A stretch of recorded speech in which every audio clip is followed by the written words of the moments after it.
Welcome to Make Shit Happen. Today our guest is Becky Barclay Prewitt. Becky, thank you for joining us. I'm sorry that you had to delay a little early morning in my lobby. So how's it going? Wonderful. It's Friday and it's beautiful outside. Thank you for making the trip. I know you live in Galveston right do. now. So this was about a 55-minute trip? A little bit longer because I had a few stops on my way in. I had to go downtown to do a delivery and to the Galleria to check the mail at the office, then to the bank, then here. And I had a delivery here in your parking lot before I walked in. Oh, wow. Awesome. Becky, I know there's a lot of people wondering, who is Becky Barclay Prewitt, that Sam has on Make Shit Happen. And, I interview every week. I bring in a guest who has an inspiring story, and all of us have a message one way or another. Okay. Someone can be writing a book. Someone can be an athlete who has performed at a high level. Someone can run a $100 million business. Someone can, I've had guests over here who's, turned $300,000 to $2 billion in 6 years. And, is basically a billionaire. And, but I think everyone has a story and everyone has an inspiring message that the world needs to know. And so that's why when I was going through LinkedIn the other day, I saw your profile and it caught my attention. And I'm like, you know what? She would be a great guest on my show. And a lot of people might not, I'm sure that, if they listen to the whole interview, they will understand why I thought that this was good. Before we jumped on this, I wanted to know a little bit about you. And, and I'm glad I did. And I'm glad that you're on my show. And so I want to thank you one more time. Thank you for having me. I'm happy to be here. Now, I know we have something in common that we just shared. Yes. We both are from A-Leaf. We are. And we both went to Hastings. We did. And I still wave my Hastings Bears pride all day long. So I'm glad you're from Hastings and not from El Suck. I had really good friends and family that went to El Sick. El Suck. we call it El Suck. So I know. and I know some people who are from A-Leaf and they're listening to it, they understand that they went to El Suck. Yeah, well, it still is, I'm sure, very competitive. Very competitive. So, Becky, tell the listeners a little bit about you. Who is Becky Barclay Prewitt? And why such a long name? Oh, Becky Barclay Prewitt. Because it was Becky Barclay for 40 years, and I got married 5 years ago, and my husband's last name is Prewitt, and I'm not willing to give up Barclay, but I wanted to take on Prewitt. So that is how we got Becky Barclay Prewitt. All right. Tell us a little bit about you, Becky. I was born in Pasadena, raised in A-Leaf. I have worked in the legal industry as an adult. Prior to becoming an adult, I worked in retail and a few office jobs, but I got into the legal industry after I went to paralegal school in 1994. Started in a law firm, then moved into a corporate paralegal position. I was on my second corporate paralegal position when I called the recruiter that placed me there and told her that our company had just filed bankruptcy.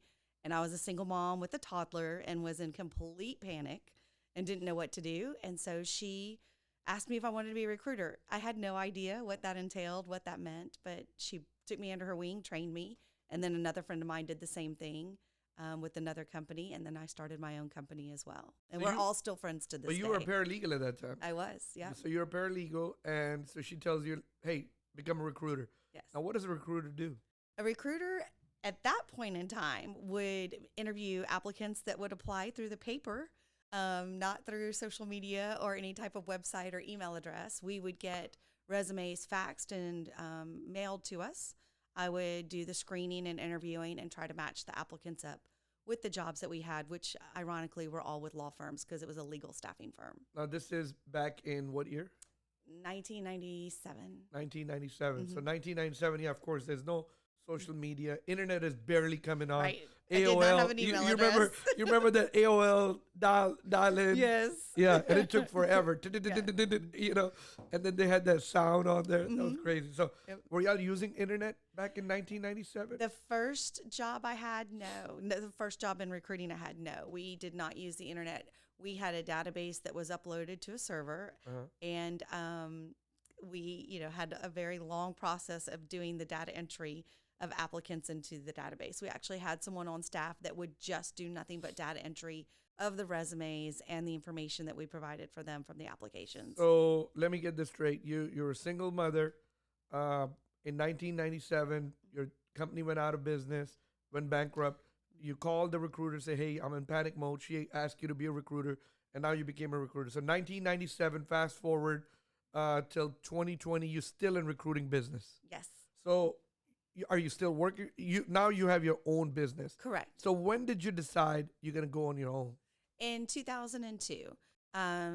2001, I worked for one of the largest staffing agencies in the world in their legal division, and watched the Enron collapse, watched a lot of different things happen that were very, worrisome, and decided to move on and find another opportunity because I'd been with that organization for 3 years.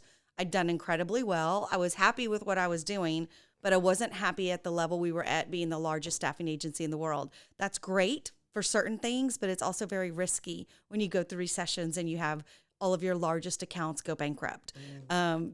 It was a good idea, in my opinion, for what I wanted in my goals, to downsize and have a smaller book of business. Okay. So one of my coworkers and I talked, and she said, why don't we do this on our own? And we started a company at that time that was called Diversified Recruiting Services. We owned that together for 9.5 years. We dissolved the partnership in 2002.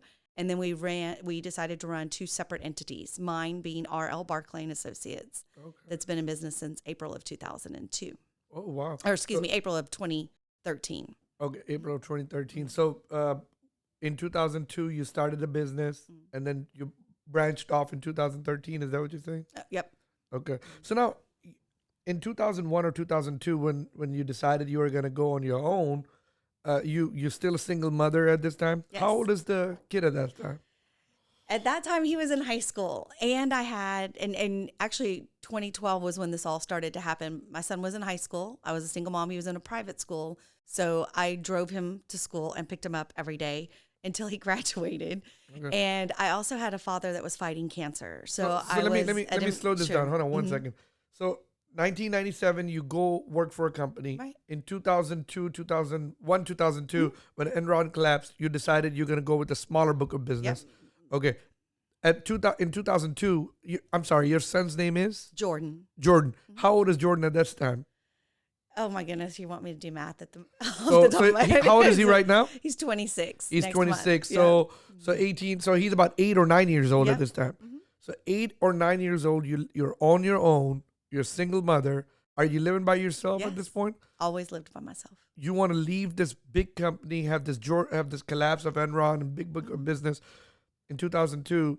Were you not scared? Terrified.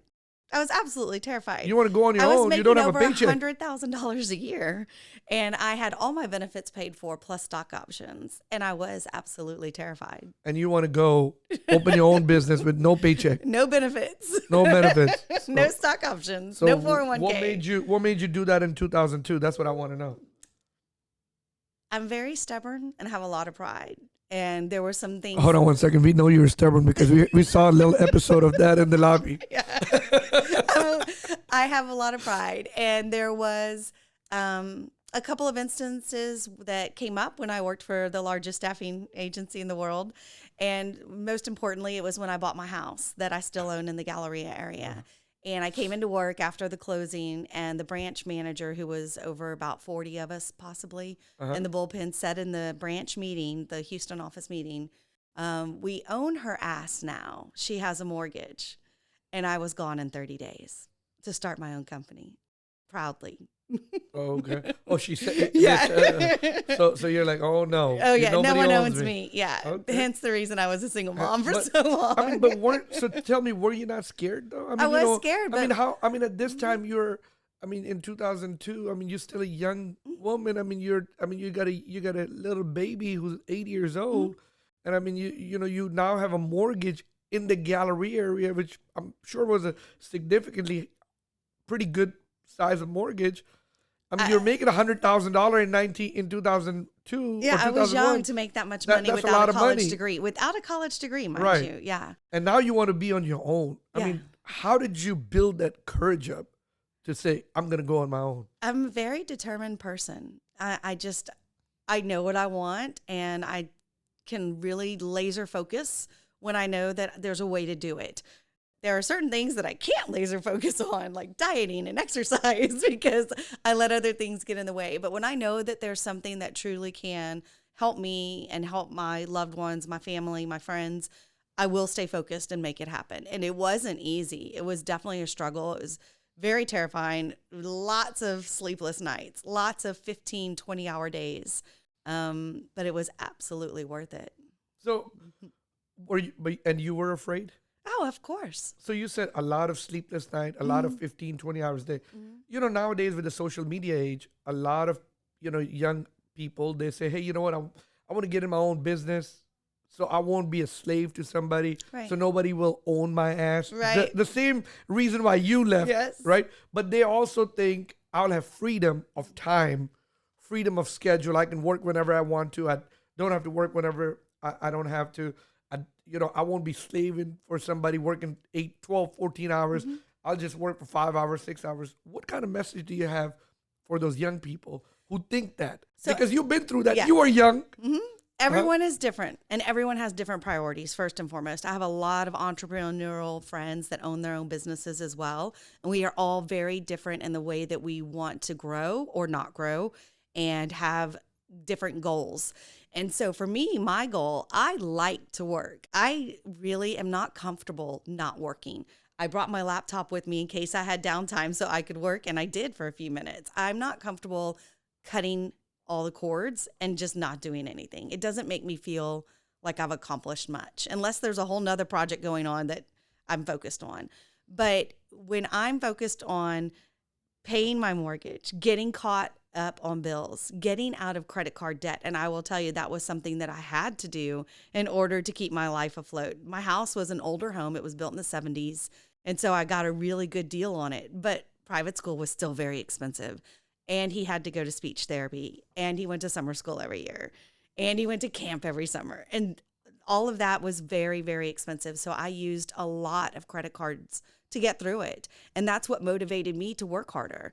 I wanted to get to a place where I didn't have to owe people anything anymore, that I could look back and say, okay, this check came in, this is what I'm investing, this is what I'm saving, this is what I'm spending on bills, and this is what I'm going to go and have fun with.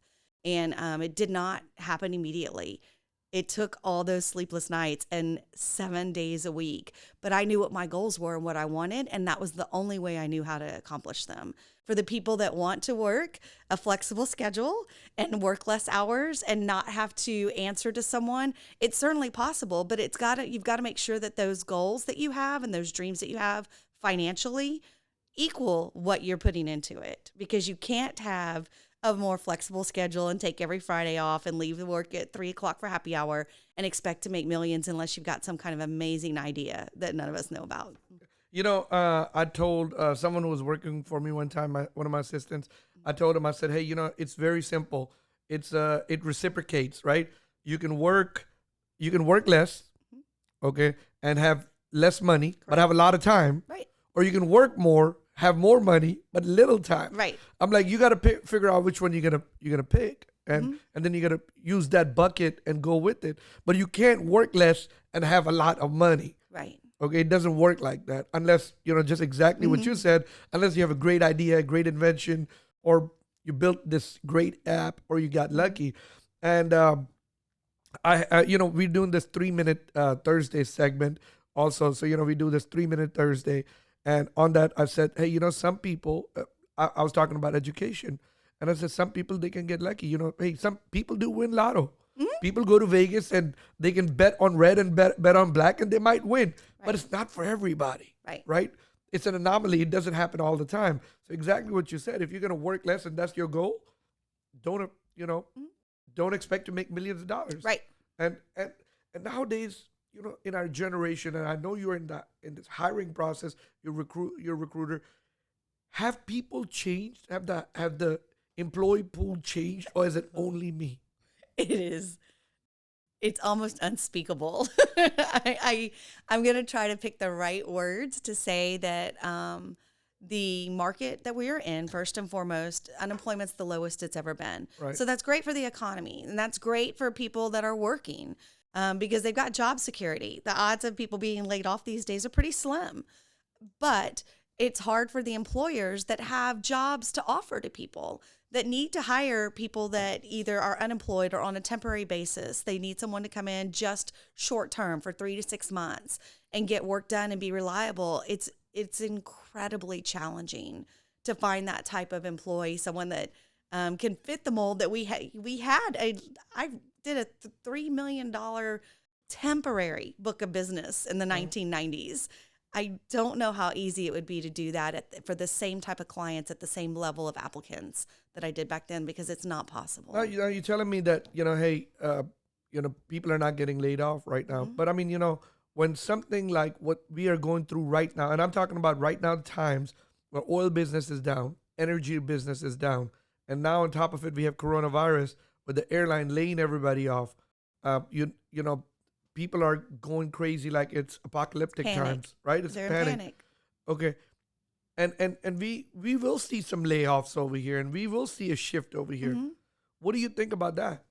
I think it'll be unfortunate, but as a recruiter, I can see where people shouldn't panic, because there are a lot of jobs out there.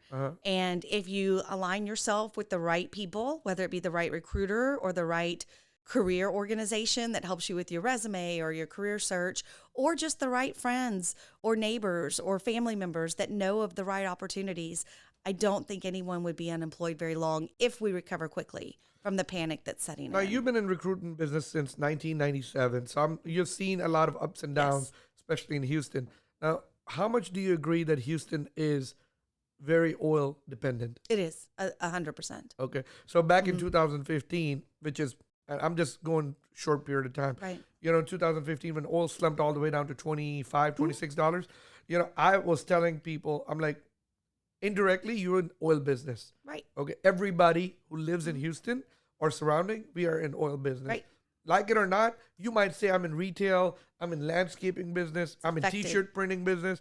You're in oil business, right? Because everyone is intertwined in one way or another. You think that's my statement was pretty true? Absolutely. Okay. So my focus has been legal recruiting for many years. All my law firm clients. So I could say I'm a legal recruiter. Right. Oil doesn't affect me. And that's not true, because my clients represent the oil companies. They represent the plaintiffs suing the oil companies. They represent the people working in the refineries. They represent the people that are injured in the refineries. And so, not only the refineries, I'm talking about the people who are making the drill bits. Yes. The equipment that is valves. used, the valves, the equipment that's used to make the valves, the oil the lubricants or the all oil, the supplies. the supplies that are used to make those valves, the machinery that's the uniforms. The uniforms. I mean, the Red Wing shoes. Exactly. You got it, right? And one of my friends says, well, I'm in uniform business. I'm like, well, who are you going to supply the uniform to if they're not going to buy it? It's just like, if you're supplying it to me and my customer does not come buy furniture, okay, I'm not going to use a lot of uniforms. I'm like, you got to think about it that way. And people don't realize it. Well, now that oil is back on this, downward trajectory, what do you think is going to happen in Houston? I always hope for the best. Certainly there's a risk of layoffs, and at any time the price of oil drops, there's risk involved with our city, because we depend on it so much. Our country depends on it, but we are an energy and oil and gas town. I mean, yeah, but you got to think about it. People who live in Arizona or California, they're like, oh, please, gas, please go down. Gas, please go down. Okay. Yep. People in Houston are like, please go gas, up. don't go up. Please don't go down. Go up, right? Right. And I mean, we hit $60 and we have a panic mode over here. We hit 50s. I mean, it's crisis time. Right.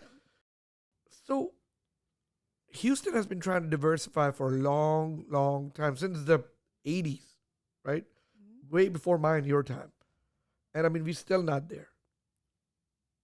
People who are listening to you and they work for an oil and gas company or oil and gas related company, are there other jobs for them in this market? I would say yes, depending on what their skill set is. So if you have an executive assistant to the president of an organization, absolutely. There's a lot of organizations, lots of companies are moving here still every day. Law firms are moving here and opening offices every day. And so there's opportunity there. Engineers, there's other ways to utilize those skills as well. Accounting obviously is across that you can use in any sector, just depending on what type of accounting you're doing. HR, IT. Some people work in the mortgage companies. And so it really just depends on what their skill set is and how you can cross-sell those skills into another role. So you don't think there should be a state of panic at this point? I would never encourage anyone to be in a state of panic Okay. for any reason. So let's go back to you. In 2002, you go out on your own, okay? In 2012, you branch off. Now it's totally your company. Correct. I think you branched off from the partner that you had in Correct. We dissolved 2002. our partnership. You dissolved your partnership. Now you're back on this crossroads. I'm going to start something new. Yes. Did you take some of your old book of business with you? Absolutely. It was a pretty amicable. Very amicable. We both kept our book of business. We respect each other, even though we're no longer in touch with each other. I still have a high amount of respect for her. She continues to do legal recruiting from what I understand. I continue to do legal recruiting. There are certain clients that she dealt with all the time when we were business partners. She'll continue to do so. I expanded my business outside of legal. I took it to other cities. I took it into other markets. And I live in Galveston now, and I've spent the last several months focusing on the market in Galveston and growing my business there. We just had different goals for our future. Okay. So do you, now you've been in this industry for 20 years roughly, about 23 years recruiting, and on your own for 18 years, and now completely on your own for the last 7 or 8 years. How many hours do you work now, Becky? 12 to 15. Still? Oh, yeah. I left my 5 days a week, 4 days a week? 7. But I have 2 companies now also. So Becky, so you're telling me after 20 years you're I still work working 7 days a week? I absolutely 12 to 15 hours? Yeah. You're addicted to working. I love it. So what is the goal? What is the ultimate goal? The goal is just to continue to be happy. I had a goal of living in Galveston, and I accomplished it. I had a goal of having an office in Galveston. I've accomplished it. The car that's in the parking lot, that was a goal of mine for 7 years. It took me 7 years to get the car I drive, and I bought it used. I bought it with a lot of miles on it so I could afford it and not have the car note that would normally come with it if I would have driven it right off the lot. I'm sorry, what car is it? It's a Lexus SUV. Uh-huh. And so I do tend to always have goals. Right now, my goal is to make a decision on the house we have in Houston. I'm not ready. Women, I've heard, get emotionally attached to material things, and I certainly am one of those people. I'm emotionally attached to the house because it's the first and only house that I've owned and lived in and raised my child in.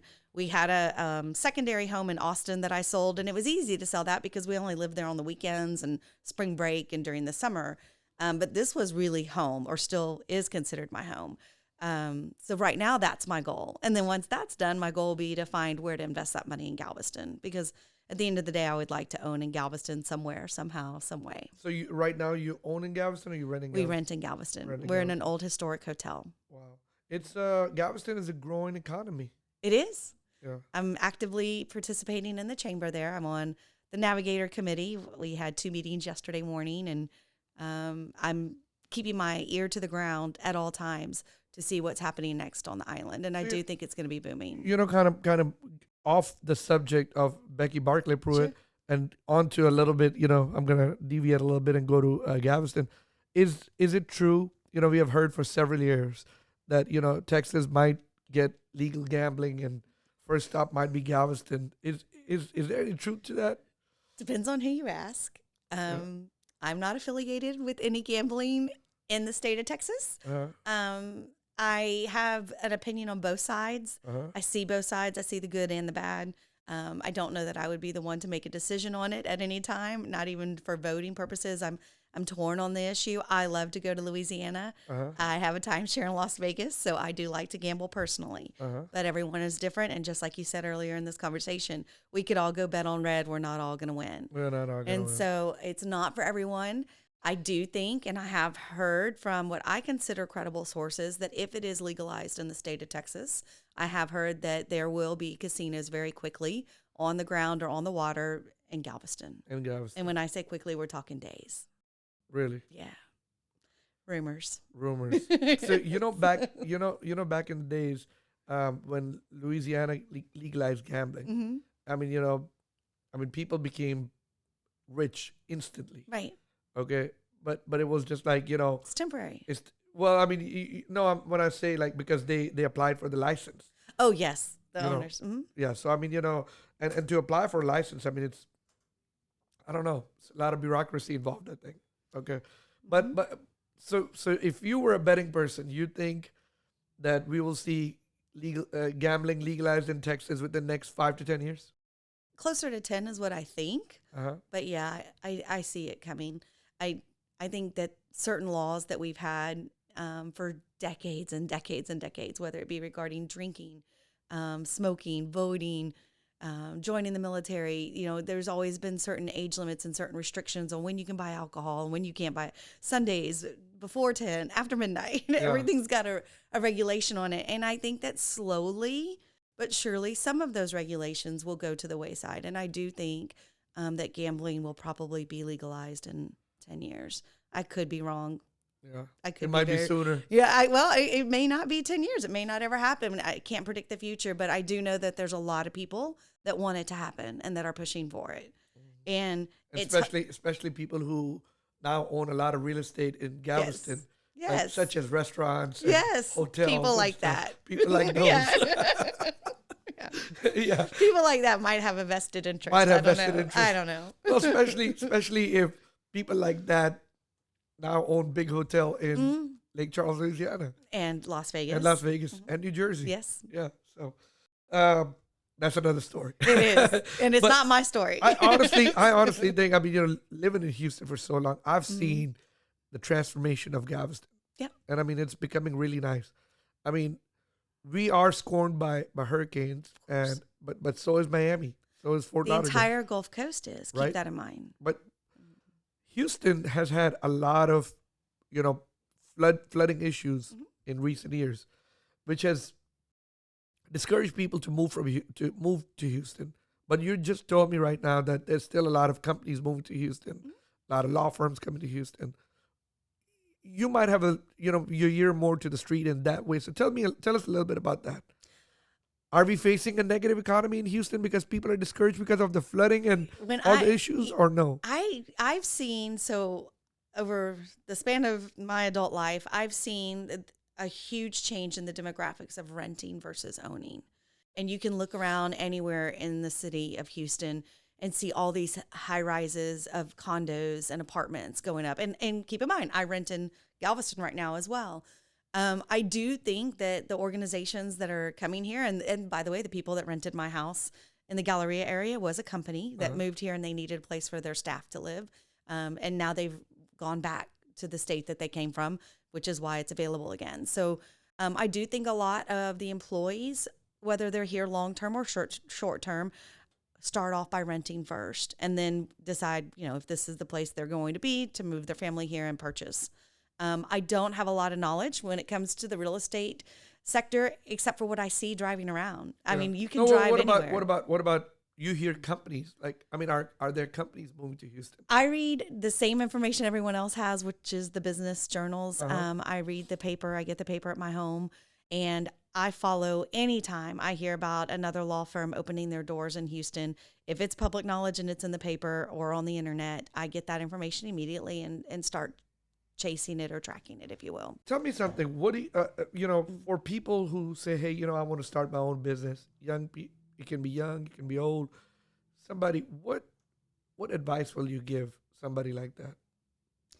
Be determined and don't give up. Be determined. I actually have a tattoo that I got just a few years ago as an adult, not as a child on a drunken college night. But it says I refuse to sink. And it actually was because a few years ago, it was tough. And I was so tired. Specifically, and anyone close to me or anyone that followed me on social media back then on my private Facebook page knows that I was so sick and tired of legal recruiting, I couldn't see straight. I was exhausted by it. And I had told everyone I was quitting. I had told everyone that I was going to go and do any type of recruiting other than legal. I would go work for anyone else other than continue to work on my own doing legal. And thankfully, I had some really strong, knowledgeable people around me that encouraged me to stay with it, keep my head in the game, and watch what would happen and just make some adjustments. And I did. Be willing to listen to people. Be willing to take advice and say yes instead of always saying no. I'm not going to do this or I'm not going to do that. and you'll be really surprised at the outcome. Sometimes things won't work out, but you don't know if you don't try and you don't listen. That's something you got to humble yourself to Mhm. listen to people. Right. So, pride gets in that way sometimes. Yes. What do you think about that when pride gets in your way? Have your pride, but also have an open head and an open heart. Because I was very prideful when I was younger, and we're talking just 20 years ago, 15 years ago, even now. But you have to be willing to see what the benefit might be if you're willing to consider something. I saw something on TV about three or 4 years ago where a girl said, I just learned how to say yes to everything. Whatever it is, I say yes to it. And I thought it was really silly at first. But I thought, you know what? She's making millions. She's doing just fine. Maybe she knows something that I don't know. And so every time I catch myself wanting to say no to something, I stop myself and reevaluate my judgment on it. And why am I wanting to say no? Because for years, I said no to everything. I felt like I just knew everything. And I felt like no one could tell me any different. I knew what I needed to do. I knew how I needed to do it. And I was going to just do my own thing, and everyone else could do their own. And I really didn't solicit advice, and I didn't take it if it was offered. I am the exact opposite now. I continuously go into training programs, take training courses. I have mentors in both my companies. One of the reasons I didn't leave my office till 8:00 last night was because I was in a study group for a new certification that I'm learning about so that I can take the test in September. So I encourage people to do things like that as well. Now, you told us when the interview started that you are very proud. Okay. Mhm. Now, what kind of level personally you have to do to come down a couple of notches and say, you know what, maybe I should listen to people. Maybe I should break the habit of doing what I do every day. Because someone said one time, I don't remember the person who said it, if you do the same thing you do all the time, then expect the same results you've gotten. What brought you down to listen to people? I mean, the problem is when you're proud and you have that pride, it's sometimes very hard. It is. It is. And it's an adjustment. It is a lifestyle adjustment. It's not just a daily adjustment. I mean, you really have to start readjusting a lot of judgment and decisions you make in your life. For me personally, it was once my father had passed away, once my son had grown up and moved out of the house, I was like, you know what? I don't have anything to keep me focused right now. And that was a problem for me, but I didn't realize it until a little bit later. So then things weren't going financially as I expected them to. Everything had always gone fairly smoothly. Yes, we had recessions. Yes, things would get bad, but they didn't ever get bad enough to where I wanted to close the doors and give up until a few years ago. And it did. The stress level of some of the deals that would fall apart and the reasons they would fall apart were mind numbing. I just couldn't get my head around some of the judgment that some of my candidates or clients were having. And it was costing everybody a lot of time and a lot of money. And it was one after the other. And I kept thinking, why? Well, why does this keep happening to me? And I finally just started to listen to people that were giving me advice that I didn't want to listen to before. And it made a lot more sense when I started evaluating what I was doing and thinking about and looking at if I would have made a different decision and gone this way or done this, could I have saved that deal or could I have saved everyone's time? It wasn't so much about closing the deal, it is saving someone's time. So I would encourage people not to go broke before they decide to open their heart and their head. Don't wait until you're ready to throw in the towel. Start doing it now so you can just better yourself from where you're at. Wow, that's a great advice, Becky. Becky, tell us, in 20 years, 18 years, you have had your own business. I mean, that's a big accomplishment. People don't last in businesses, for that long until they're very strong. And I mean, you just shared with us, and I appreciate you sharing that with us about a couple of years ago, what you went through. There's always going to be ups and downs, always ups and downs in business, like you said, recessions and everything. Give me a couple of your greatest accomplishments that you've had in your lifetime. Absolutely, my son, like without a doubt. Having a child and watching him flourish right now, the best accomplishment anyone probably could have as a parent. Yeah. He makes me proud every single day, like without hesitation. I don't agree with every decision he makes. I don't agree with everything he does every day, but I am so proud of the man he's become. And awesome. I don't think it's all because of me. It is because it took a village. It does take a village to raise a child, right? It does. It really does. It took everybody helping when they could. So, Becky, give me like your day. I mean, right now you said that there was you had clients that were and candidates that were just falling apart and stuff like that. How many people do you recruit in a month roughly? Give me an estimate so I could get to know. When you say recruit, it just depends on which level Or of place. the. Let me just say place. On How about place. that? Okay, because I was going to say I reach out to over 100 people a week easily, and whether or not they're interested in having a conversation, I can't. How many say people I do you recruit. place? I would say I place on average about 4 or 5 a month. 4 or 5 a month. Let's talk about it. Some people don't know what a recruiter really does. Okay, so I had talked to a recruiter a while back, and they basically said people who are happy at their job don't post or Indeed or Monster and Very stuff true. like that. They stay where they're at. Right. Okay, they might not be even happy, but they stay because they're stable. Is that true? True. So you are basically a headhunter. Yes. Okay, I can call you that. Yep. Like Doesn't hurt my feelings. in other terms, you're a headhunter. So how do you reach out to these people? So because I've done this so long, I'm lucky enough and blessed enough to have a database that goes back to 2002 with over 41,000 people in it. Right. So there's a starting point. I have a LinkedIn network that has over 20,000 people. There's another starting point, but that still doesn't find everyone that you need by any means. Right. What I do enjoy doing, and I do it every day, and I sat in the parking lot before I came in here and did it here in my car on the telephone.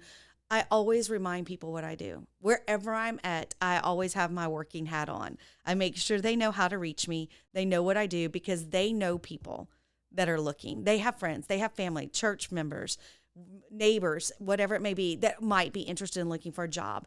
And then taking it a step further, when I know specifically what I need to fill a position, I call someone that I know that works for a company or a law firm that does exactly what I'm looking for.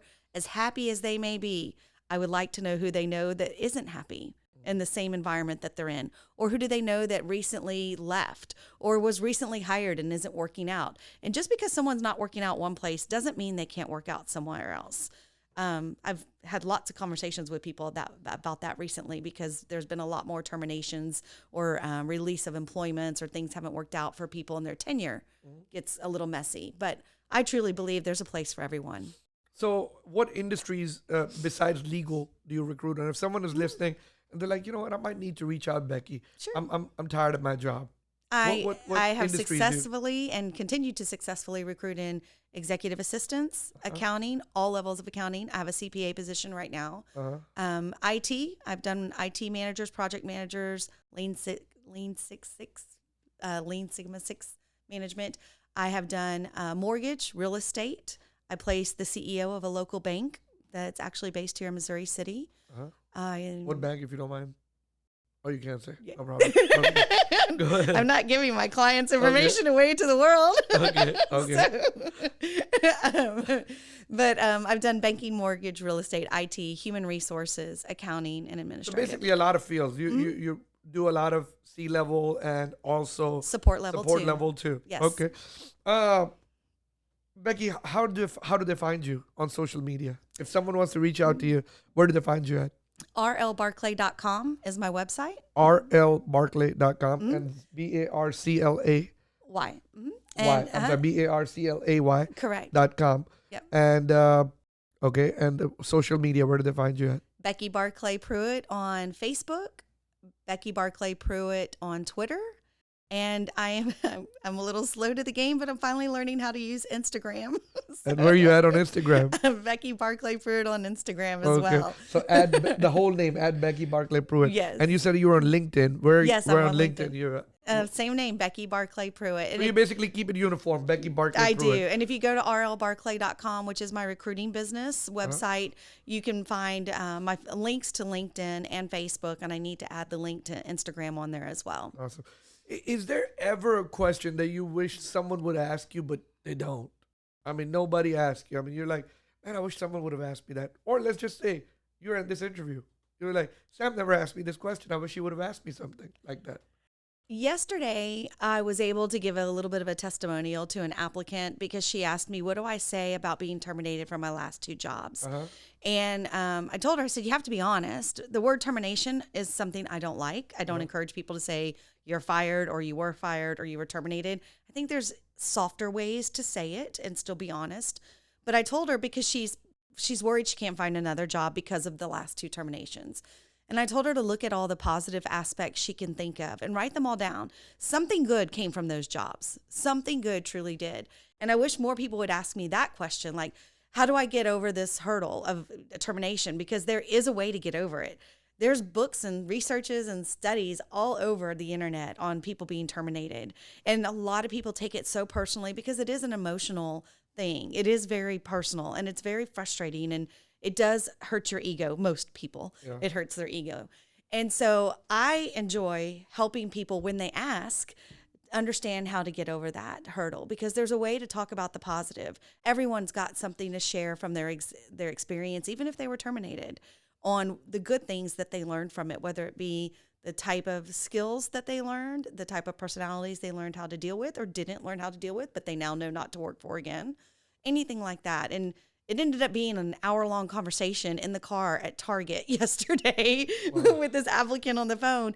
But it made me feel happy to hear her understand a totally different side of the situation instead of just being down on herself. Yeah. But I know there's, when you're placing people and doing this, this thing came really popular a couple of years, like about a year ago, Me Too movement. Yeah. Did you ever encounter anybody from the Me Too?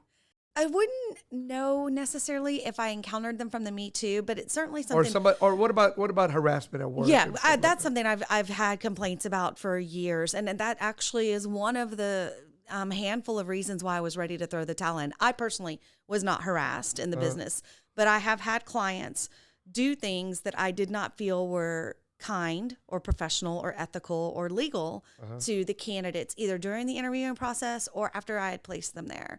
And I'm very fast, and sometimes a little too fast, I admit, to fire a client. And by client, I mean the company that's paying me.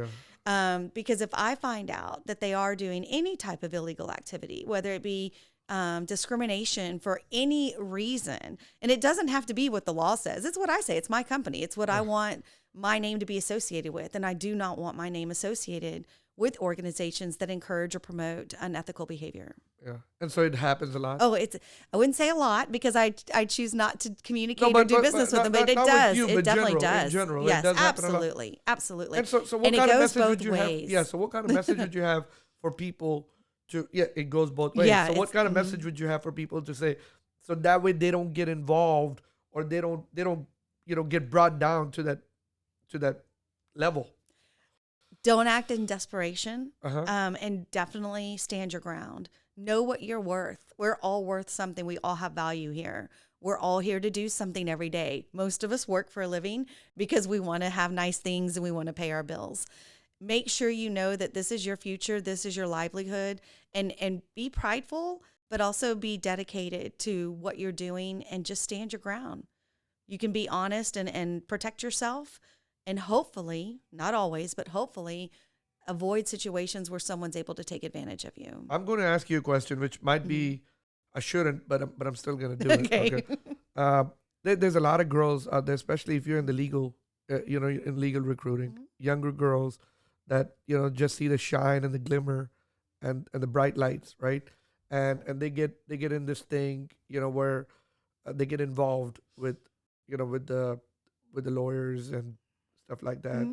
And I mean, lately we have, seen this big emergence of sugar daddy kind of deal. I'm sure, I don't know if you have any clients, but it's out there. What kind of message would you have for these girls? Stop it. That's my message. Stop doing it. You're worth more, first and foremost. You are worth more. You have more to offer than just looking for a sugar daddy and letting someone else take care of you. It's not what it used to be. I don't think that they realize that it could all come crashing down in a moment's notice, and they have nothing to fall back on. We're talking general terms here. We're not talking about a specific person. But I would say make your own worth, make your own value, make people want to look at you as the shiny object and want to be like you instead of chasing the shiny object. And I mean, it's just the emergence of social media, Instagram and stuff. Yeah. And girls want, hey, if it doesn't matter if they're making $25-$30 an hour at their job, they just want that extra money. And they do this stuff not knowing that almost borderline prostitution. But Right. but I mean, at the same time, wait, let me just stop. Yeah. But at the same time, I mean, there's more and more girls who are out there because they want those gifts, fancy purses, Right. nice trips, Right. and stuff like that. I mean, I'm sure you see that. I have. Okay. I've seen it not just in my work, but in my personal life as well. Okay. And what do you, I mean, what is your professional opinion about that? Honestly, to stop. I really think that we could all, and I know we're all wired differently. Not everybody wants to work. Not everybody wants to work hard. And certainly not everyone wants to run 2 small companies and work 7 days a week like I'm doing. Not everyone wants to do that. I get that. But find something that you can do that brings you value and success and something that you can be proud of so that you don't have to go and look at someone else to provide it for you. In this age, such an information age, social media age, everything, do you think this can catch up to them, for future employments? In what way? I don't You- know. I mean, if you let's say, for example, they have an affair with a lawyer and their wife finds Oh, out, yeah, now they're gone, it's now a- they're looking for a new Yeah, job. Houston's got what 4 million people, but I can tell you things spread like wildfire. Really? and the unfortunate thing is that a lot of times what spreads isn't even the truth and isn't factual. But if you put yourself in a situation and you allow and encourage and participate in continued behavior, then you have to reap the consequences sometimes, and it's painful and it's hard. But I just feel like if you could find your value and what you're worth, it might be a lot easier to stand on your own 2 feet and do things for yourself instead of letting someone else do it for you. Becky, Houston is a big city, but a small town. Oh, yes. Okay. And I mean, we are still in Texas. And you said there's some stuff that you don't like it. Illegal, ethical, non-ethical, discriminatory. Do you see that a lot still today? I hear about it. I don't Okay. see it because I don't work with the people that I've heard do it now because I don't know who truly does it because I'm not participating in it or getting the firsthand knowledge. Is But that yes. part of that frustrated you? Oh, yes. You're talking about the racism, the sexism, Oh, all that stuff? I had someone in the past 6 months that I knew very well give me a job order and specifically told me, we don't want anyone that has small children for this role. And I blew up. I thankfully I knew the person well enough to blow up and not feel like I was risking much, but you can't do that. So for business owners that are listening to this, why is that wrong? It's discrimination. You have to hire someone based on their skill set and based on the essential job functions you have listed in the job description. And if you want to go hire someone that doesn't have small children, that's on you. You can put that in your advertisement and you can be sued, but I'm not getting involved in it. Gotcha. Becky, I appreciate you coming over here, sharing so much with us. We do this all the time before we end the conversation. We want to, let's say if the world was to be over today and you have nothing left, but you write down on a piece of paper 3 advices, or it can be 3 advice, 3 way of living, a message to the world, and put it in an envelope, right? Right. Tell me, what will it be? Let's go. I definitely would say that I want everyone to know what they're worth. Everyone's worth something, and most of us deal with insecurities. So know your worth. Go after your dreams. Don't let anyone tell you that you can't have something or you can't do something. An example is just because you don't have a 4-year degree doesn't mean you can't be incredibly successful and happy doing it. And then I would also say find a way to be happy. Find the good and the worst of situations, including a termination. There's something you've learned that'll be valuable that you can walk away with. And what is the third? Those were 3, I thought. Which one? No, They no. were, yeah, okay. Was it 3? Yeah, that was Oh, I 3. lost it then. Okay. I got so mesmerized in your message. It's all right. You said that humility, you had to humble yourself and listen to people. Mhm. Give me your point of view on humility. Becky Barclay Prewitt's version of humility. Does not know everything. I really don't. Even on the things that I thought I knew a week ago or a year ago, I now understand, and I encourage other people to understand that even if you knew something a week ago or a year ago, realize that you could know more now. Things could change. There could be more details. There could be more circumstances. There could be more reasons. There could be more technology, whatever the issue is. Just because you knew it then doesn't mean that it's always going to stay the same, and open your eyes up and your mind up to hearing what could be different now. in any circumstances. Why is humility so important? I just feel like you can't learn and you can't grow if you don't have it.